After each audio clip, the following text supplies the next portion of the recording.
গুরুত্বপূর্ণ একটি আপডেট দেখাবো যে জুমার পরে কঠিন অ্যাকশানে নেমেছে চরমোনাই এবং ভয়াবহ আন্দোলন হয়েছে। জুমার পর সেই আন্দোলনের ভিডিওটি আপনি দেখলে রীতিমতো অবাক হবেন।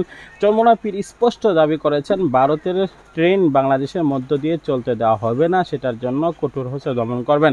আসুন তাদের অ্যাকশন এবং তাদের কর্মসূচি এবং পরবর্তী ধাপগুলা যে তারা বিশ্লেষণ করছে সব কিছুই শুনে আছি। গুরুত্বপূর্ণ তাই এই ভিডিওটি একদম না টেনে শেষ পর্যন্ত দেখতে থাকুন।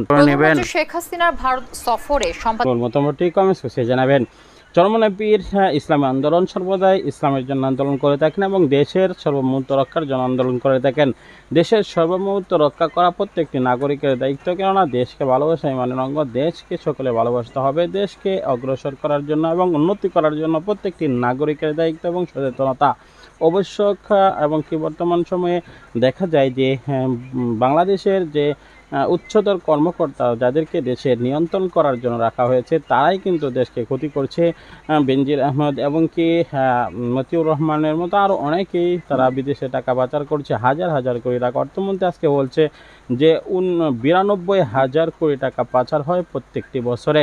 92,000 কোটি টাকা যদি এক বছরে পাচার হয় তাহলে এক বছরে কি 92,000 কোটি টাকা সাফাইতে পারে বাংলাদেশ? এই নিয়েই কিন্তু প্রশ্ন। আর এই জন্য কিন্তু আমছাড়া সব চলে যাচ্ছে বিদেশিদের হাতে টাকা পাচারের মাধ্যমে। এই জন্য এই টাকা পাচার রোধ করতে হবে, দেশকে ভালোবাসতে হবে এবং দেশের জন্য সর্বদাই সর্বত্র বিলিয়ে দিতে হবে। যেভাবে ভারতের ট্রেন বাংলাদেশে চলার ক্ষেত্রে এই চরমোনাই পীর বাধা দিচ্ছেন এবং তারা মনে করছেন যে এটা ক্ষতির কারণ হবে বাংলাদেশের জন্য।